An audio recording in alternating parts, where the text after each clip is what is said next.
Today on an all-new Dr. Phil, young men are literally dying to get into fraternities. The last thing he had to do to get into a fraternity was to drink a lot of alcohol.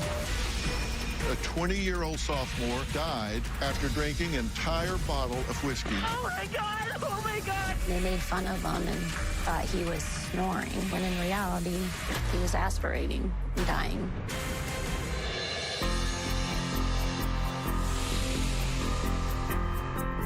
Today, during National Hazing Prevention Week, we continue our two-part special covering a topic that has become a national issue that every parent needs to pay attention to: the dangers of and psychology behind fraternity and sorority hazing. Young men and women literally dying to get in. We are talking to families whose children have been tragic victims of what they say is a flawed Greek life pledging system. They are fighting tooth and nail for change so that no other parent has to sit where they are sitting here today. Here's a look at what we talked about yesterday. Danny was a freshman at the University of Missouri, and we knew he was in the pledging process. They blindfolded them, they all had their shirts off. Danny was given a bottle of vodka. One of the fraternity members also gave him a beer bong. After that, that's when he fell back and couldn't stand up anymore, and that's when they picked him up and threw him on the couch. At some point, he rolled over and was halfway on the floor. They picked him up and dragged him down the hall, dropped him, and put him in a car. And the hospital is probably a block and a half away. When we got the call that no one wants to get, close to 1:30 in the morning, his blood alcohol content was 0.486. He was on a respirator. But that was not easy to look at, right? Not easy to see your brother in that condition. Complete nightmare in a matter of seconds, just tubes everywhere. I resigned from my job back in April just to take care of Danny. He can't really do anything for himself. Every morning at 4:30 a.m., I have to start the pump for his feeding tube. The portion of Danny's brain that was damaged is movement and speech, so he cannot move or he cannot speak. Do you think that your son recognizes you and can hear you at this point?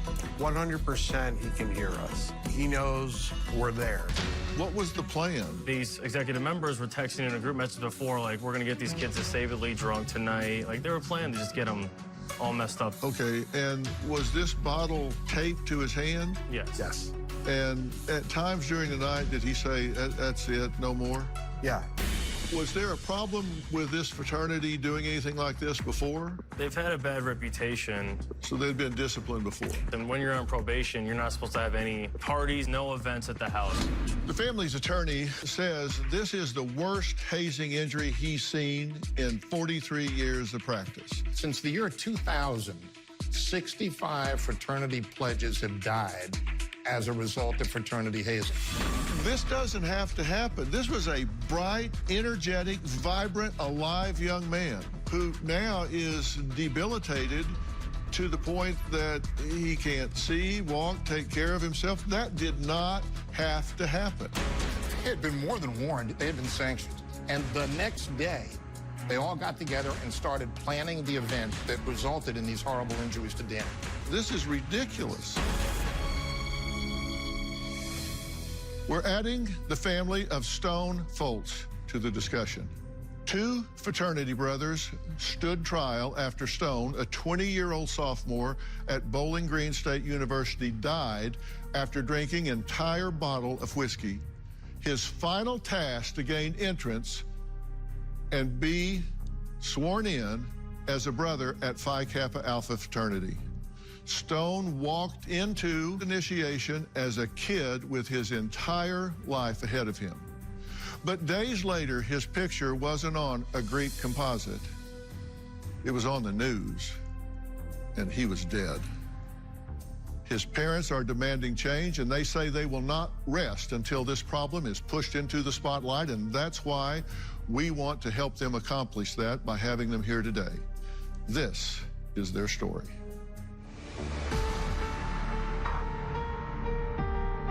So I just got this a couple weeks ago. It has his ashes in it and then his name on it. So I feel like I'm closer to him. Stone was the oldest of three. He was super kind. He was always looking out for his brother and sister. He always put others first. As any parent, you're wanting your kids to start to grow up and make their own decisions. As a dad, I was proud.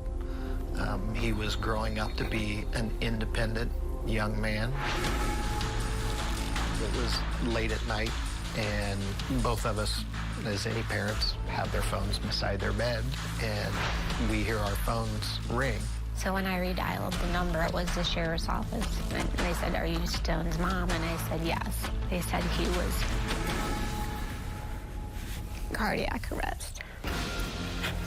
So I threw the phone down and I threw it at Corey because I immediately knew what was going on. So the first time I saw him, with all the tubes, I told him I would not let this happen to anybody else. It was the one thing I knew we could do, and we would do it. And I told him that we would make sure that no one would have to go through what he went through.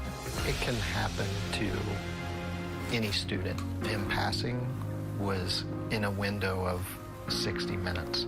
And I don't think any student at this point is going to understand that in less than 60 minutes, you could lose your life. A million years, we never thought this would happen. So as a parent, you need to educate yourself. You as a parent need to get involved. But we are also fighting for the lives of these young adults. We don't want this to happen to them, and we don't want any family member to have to go through what we've been through. In exclusive interviews, Stone's parents, Sherry and Corey Foltz, are joining the conversation that started yesterday. They're speaking out for the first time since the conclusion of the emotional trial, along with their attorney, Rex Elliott. And they say their goal is to end the pledging process. Thank you all for being here. And to you two, I'm so sorry for your loss. I cannot even imagine what it must be like. You send your strong, vibrant, intelligent, alert son off to school, and he doesn't come back. Tell me about your son. Stone was an amazing kid. He is the oldest of three. He was always my mother hen. He always helped out with the younger two whenever I asked him. He was a kind individual. He just made friends so easy. He was a good listener and just the most loving, caring person you would ever meet. He was talking to you guys about what was coming up and what he was going to have to do, and he wasn't thrilled about it. Correct.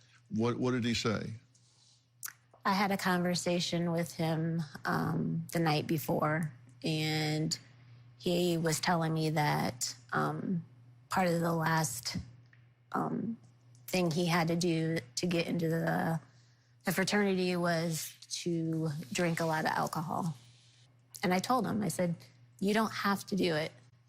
He said, "No, we do. Everyone has to drink." Some of the pledges said they were told to tell their professors that they are probably not going to be here tomorrow. Correct. They're going to be absent tomorrow. Yep. So again, they knew what was going to happen, that this was going to be a knockout night. Also instructed to bring a case of water and a loaf of bread, each individual new pledge. Okay. And they were told to dress in formal attire? Correct. Correct. And that was actually so they could use Their time. the ties as blindfolds? Correct. This doesn't sound strange in terms of the kind of things you were hearing with regard to Danny, right? It's very, very similar. Very similar. I mean, a lot of the stories we hear are almost identical. Stone found out who his big was in this, and it was Jacob Kryn, who was later charged in his death, correct? And when this all started unfolding, each little was gifted a bottle of the family drink Correct. and expected to drink it. And how much do you know about what he consumed? So he consumed a full liter of bourbon in a matter of 18 minutes. A liter in 18 minutes. 1 liter bottle is equivalent to 22 shots consumed in 18 minutes is going to take you to a blood alcohol level of a minimum of 0.394, which is lethal. These kids do not understand that amount of alcohol can kill you within 6 minutes. My son, Stone, he even Googled on how to drink large amounts of alcohol. Yeah. Well, coming up, the heartbreaking 911 call that details Stone's final moments when we come back.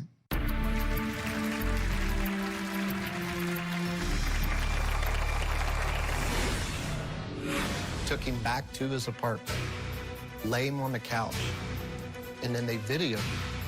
And they made fun of him and thought he was snoring, when in reality, he was aspirating and dying. Tomorrow, customers seem to be losing their cool at the drop of a hat.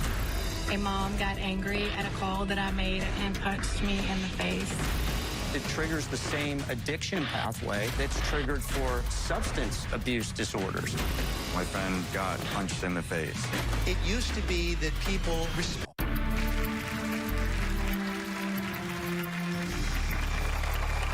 Stone Foltz, a former high school athlete, business major, aspiring clothing designer, was just 20 years old when he died after a fraternity ritual where new pledges were gifted a bottle of family liquor by their big brother and encouraged to drink the entire thing. Now, according to witnesses, Stone drank around 1/5 of whiskey in less than 20 minutes. He was then brought back to his room by 2 frat brothers and left alone. His roommate discovered him unconscious and attempted CPR while his girlfriend called 911. Stone's parents are willing to listen to it only because hearing this could help someone realize the severity of this issue and save a life. 911, what is your emergency? Someone that we know is non-responsive. He drank alcohol, like a lot of alcohol. His face is really purple, and his pupils aren't responsive. Do you see his chest rising up and down? No, not right now. Okay, he's blue? Yeah. Okay, then there's a good chance he's not breathing. Wait! Oh my God. Okay, listen to me, Maddie. You need to help your friend. Calm down. Okay. Do you see his chest? Oh my God. Oh my God.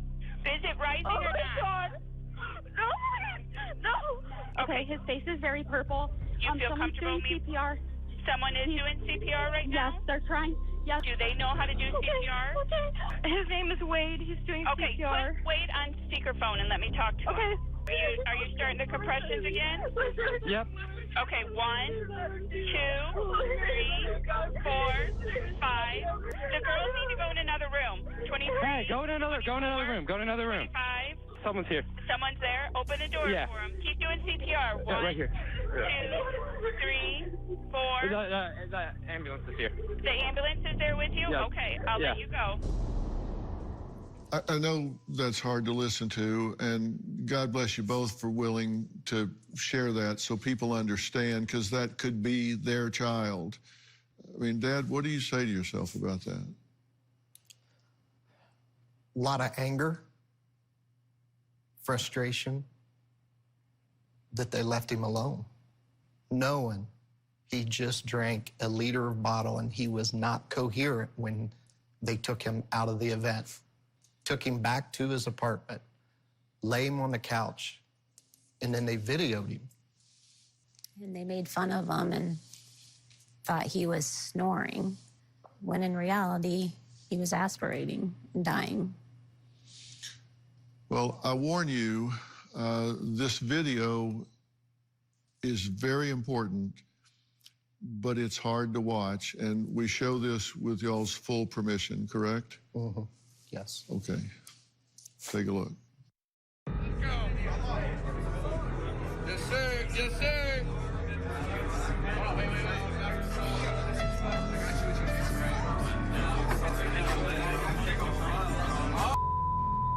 That's my son. That's my boy right here. Yes, sir. Yes, sir. Woo-hoo. Baby. Yes, Stone. Stone's out here rolling through the mud. That's bold, bro. Little pebble. Got his nice little friend, the garbage can. Your boy puked like half the time. He's done already. That's insane. Focus your energy.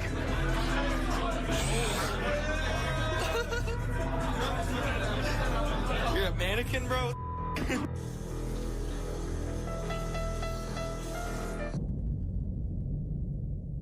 The video was shown in court, recorded by a fraternity member who took a plea in the case, right? And how many people were subject to prosecution in this case? 8. 8. 6 took pleas? Correct. 2 went to trial? Correct. And what was the finding against the 2 that went to trial? Each of them received 42 days jail time. So they were found guilty? Yes. Guilty of hazing. And unfortunately, because Stone passed before Collins law in Ohio, which now makes hazing a felony, they only received misdemeanors for the hazing. Wow. Well, coming up, we'll tell you what Stone's fellow pledges revealed when they were called to testify, and we'll meet this family's attorney. We'll be right back.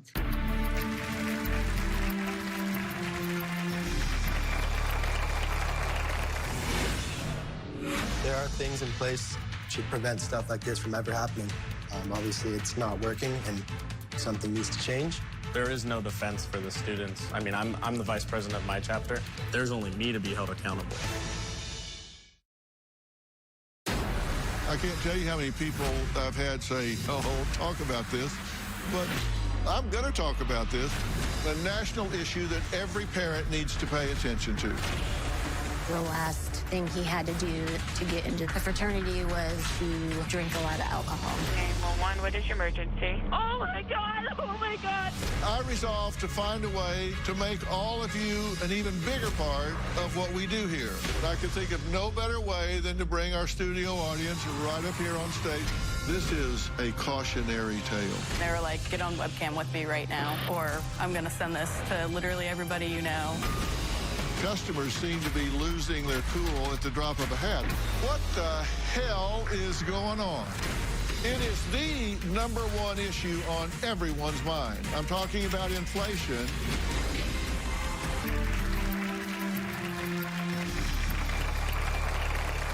After the hazing-related death of 20-year-old Bowling Green State University student Stone Foltz, 8 fraternity members were indicted. 6 took pleas, correct? 2 stood trial.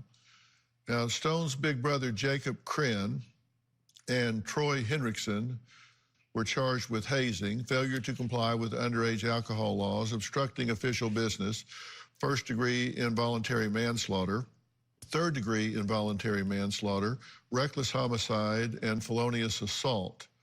Now, Stone's girlfriend, Madeline, testified at the trial that when she called to get answers from Phi Kappa Alpha brothers, she heard someone yell, "He'll get his stomach pumped, he'll be fine." She also testified that phone call, "I heard someone say, 'This is the president, what's going on?' I told him, 'Stone's not okay.' Obviously, I was freaking out and screaming and saying, 'He's not okay, he's not going to wake up, and he's going to die at the hospital.' And then after I said that, they hung up the phone." It's just, I mean, it's almost impossible to wrap your head around all of that.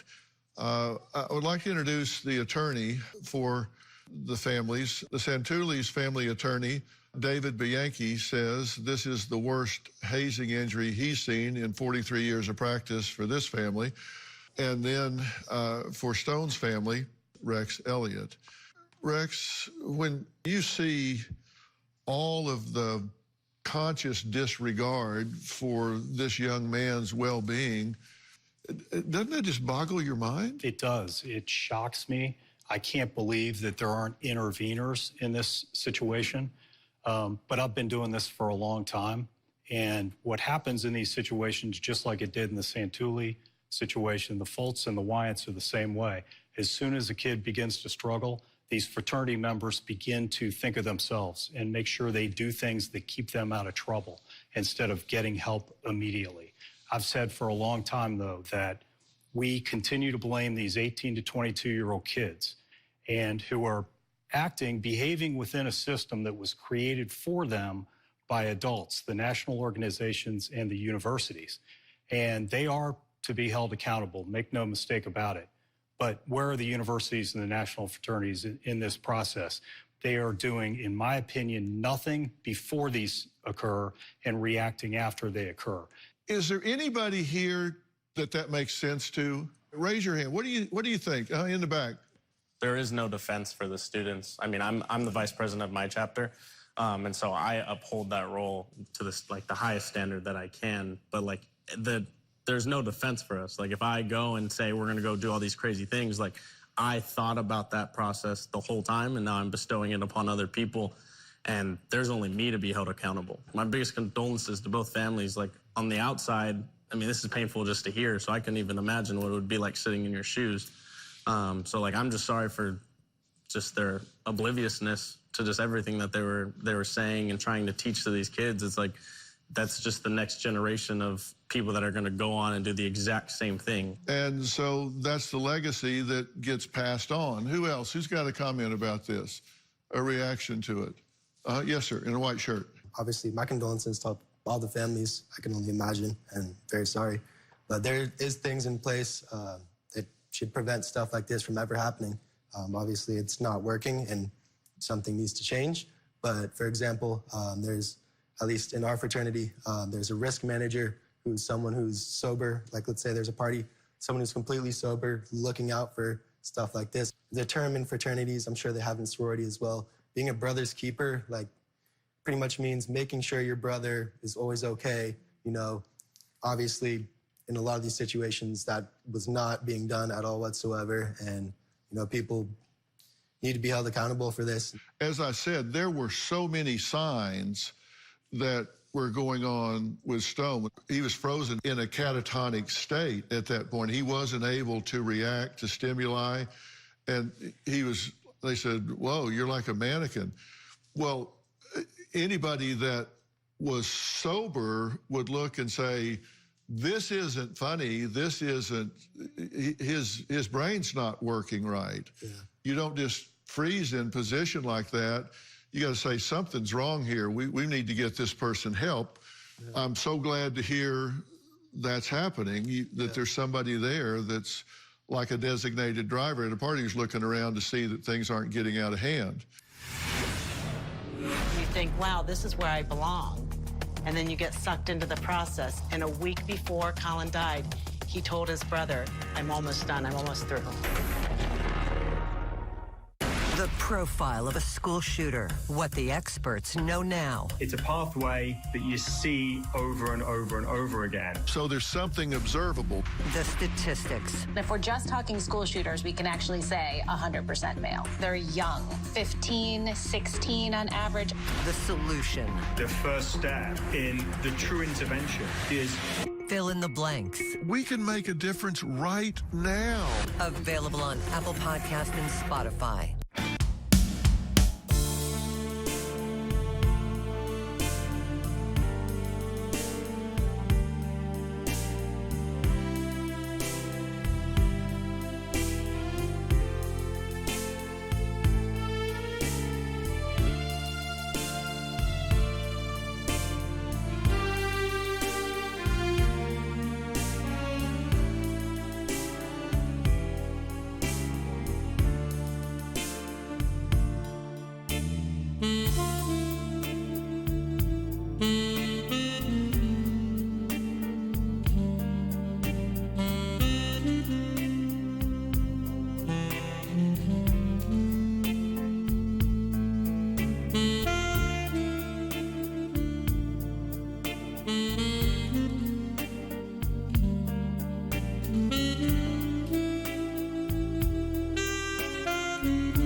feel the solution to hazing is abolishing the pledge process. I truly believe that if the pledging process was not in existence, that my son would still be here. My son didn't die from the hazing ritual that was that night. He died when he started the process of the pledging, which was the grooming process. We want the pledge process removed so no one has to lose their young son or daughter again just by joining a Greek organization. I want to bring Gregory Parks into the conversation. He is a nationally known expert on the psychology of hazing, a former fraternity brother himself, and a professor at Wake Forest University. He also testified for the prosecution in Stone's trial. Gregory, thank you so much for joining us. Thank you for having me. Look, everybody is looking at this and scratching their head about how this could happen over and over and over. Help us understand this. I would categorize 4 motivations for seeking membership in, for example, a fraternity or sorority, and also sticking with the process when it goes bad. One is just lack of knowledge, not knowing what a true definition of hazing is, having assumptions about the utility of hazing, for example, bonding and tradition, misperceptions about what other candidates or new members are willing to tolerate, and not knowing the true risks. The second thing I'd say is there are individuals who are seeking legitimacy through belonging in an organization. They desire to be accepted by peers. They have a need for self-esteem and achievement, and the hierarchical dynamics that are at play when an individual decides to let or not let you be a part of their organization can create some strange dynamics. Third, there are individuals who are seeking to be a part of a legacy, whether that be a grandfather, a father, or uncle, a close family member who's a member of an organization. And then there are individuals who feel like things may be going bad, but I've already invested a lot of time, energy, money in this, and trying to be a part of this organization. Let me invest just a little bit more in hopes that things will turn out right.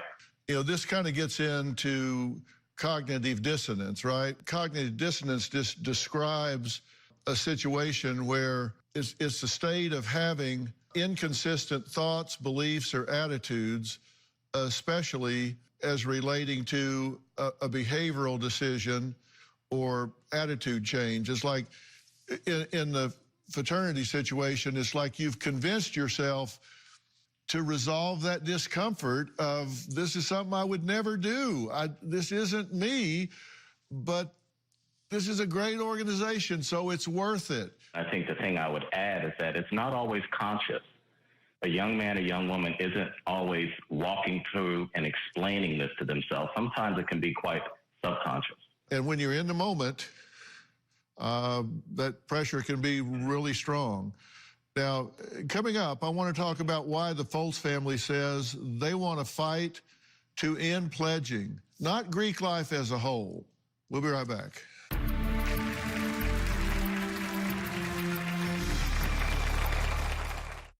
Tomorrow, customers seem to be losing their cool at the drop of a hat. A mom got angry at a call that I made and punched me in the face. It triggers the same addiction pathway that's triggered for substance abuse disorders. My friend got punched in the face. It used to be that people respected each other. What the hell is going on? That's tomorrow. Then on Friday, is the student debt system the biggest scam ever? Student loan forgiveness. That is money that someone has to pay for. It's not selfish to not want to have to pay for somebody else's degree. That's Friday. We began to learn more about the details that led to Colin's death. Colin was beaten, belted, waterboarded, forced drugs. Colin was hazed. I set out to learn about hazing, and I was going to Capitol Hill to lobby for anti-hazing reform, and I was drafting Ohio's anti-hazing and anti-bullying bill called Colin's Law. Colin's Law is really important because now acts of hazing that involve alcohol and drugs becomes a third-degree felony. It will follow you for the rest of your life. Prosecutors are not messing around anymore. Kathleen Wyatt's son, Colin, died on the campus of Ohio University. Now, her son's death has led Kathleen to become a fierce anti-hazing advocate. She's also represented by Rex Elliott, and together they work to pass Colin's Law. Kathleen, you're very passionate about this, right? I am, yes. I'm very passionate about it. I was a member of the Greek system myself at Ohio University where Colin died. I know there can be good in the Greek system, but I know the system is very broken right now, and it is up to the adults to make that change. We can't leave it in the hands of the students. There's nobody to pump the brake. There's nobody to control the situation getting out of hand. So it is human nature, which I guess is kind of a defense, but it's also an indictment of the abuses that are taking place there. So you're right. You've got to have some adult supervision in there. Yes, it's a significant power imbalance. I mean, not only are these upperclassmen and you're trying to get into their organization, but on top of that, you're away from home for the first time. Right. You know no one, you have no connections, you're trying to fit in, and you finally find this group, and you think, wow, this is where I belong. And then you get sucked into the process, and it's usually a slow build. It's usually not just something overnight where it happens. It's usually a grooming process, actually. I mean, if you ask most kids, they would tell you, I would never do the big, bad, dangerous hazing. But if they make me drink a little, I'll do that. If I have to do laundry, no one ever died of doing laundry. So that's the mindset, that there are two types of hazing. The problem is it usually starts out small, and they slowly get more and more control over you. By the time you're into it so deep that it becomes dangerous, you've typically done something that's so embarrassing or humiliating that you would never come forth. And you typically don't have any hard evidence. So you just say, you know what, I'm gonna white knuckle it out. I'm almost done. And at that point, it's a game of Russian roulette. And a week before Colin died, he told his brother, I'm almost done, I'm almost through. Yeah, and he had actually been physically assaulted, right? Yes, he had been beaten, belted, waterboarded, yes. Does that seem abusive, offensive? That's going overboard? Everybody agrees with that? Well, yes, sir. I'm actually an alumni off of my fraternity. I'm still 23, and I actually joined the National Council Board for my fraternity. A little bit different. We're a professional, gender-inclusive organization rooted on film. So, you know, not just purely social, but we do have those social aspects of bigs and littles and kind of that, you know, hierarchy as any organization has, kind of, you know, elections and all these positions.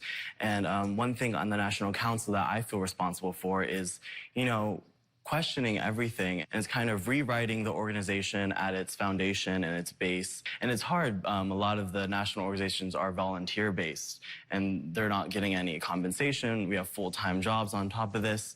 So it really is a problem across the whole nation for... Well, it can't be volunteer-based. If they're going to do this, it needs to be their job to pay attention. Right. It needs to be their job to watch what's going on, and they need to be accountable if it goes wrong. And if you can't provide that and the fraternity can't afford it, then they need to not be a fraternity. It's just, it just comes with it. It's just that simple. You can't let this happen.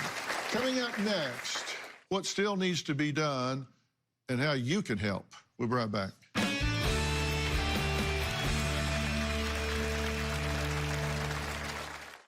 On an all-new Dr. Phil. Customers seem to be losing their cool at the drop of a hat. My friend got punched in the face. What the hell is going on? That's tomorrow.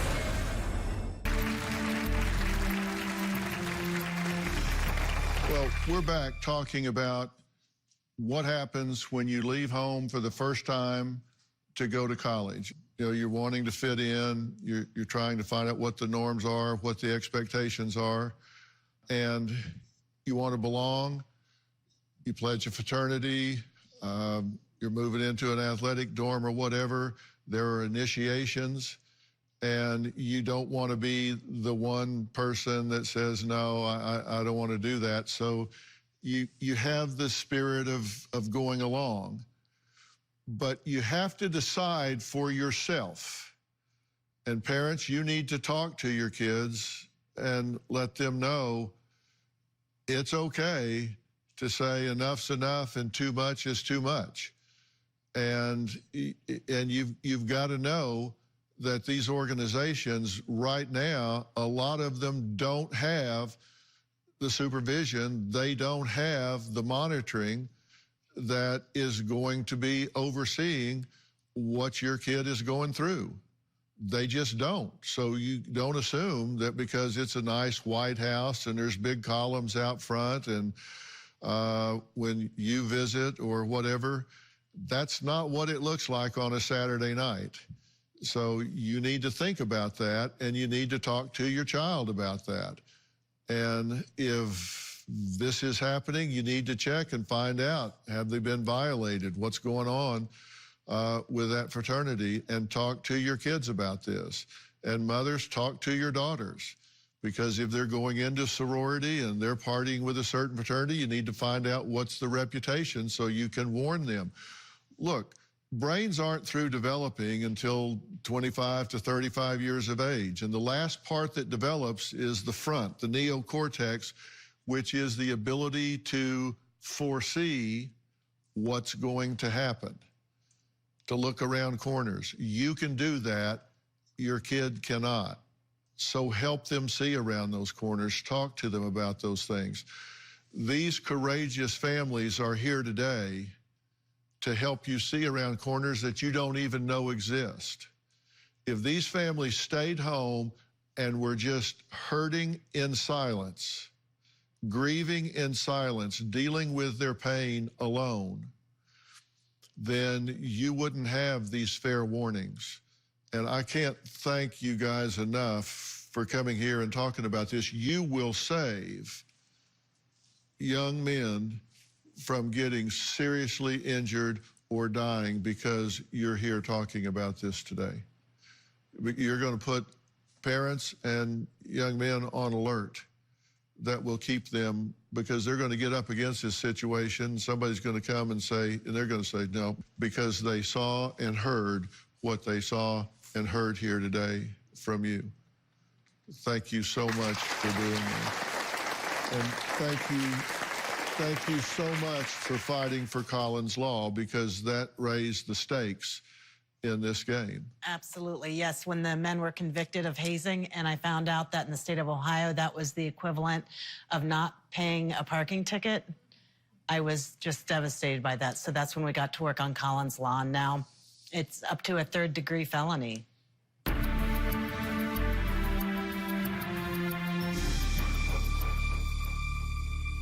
Rear criminal, or maybe someone who was out on bail or parole when they committed the crime? Were you shocked to find out about their criminal past? Did you ask yourself how this person is walking the streets free and not incarcerated? If so, we want to hear your story. Log on to drphil.com homepage, click on any of the links under Be on the Show.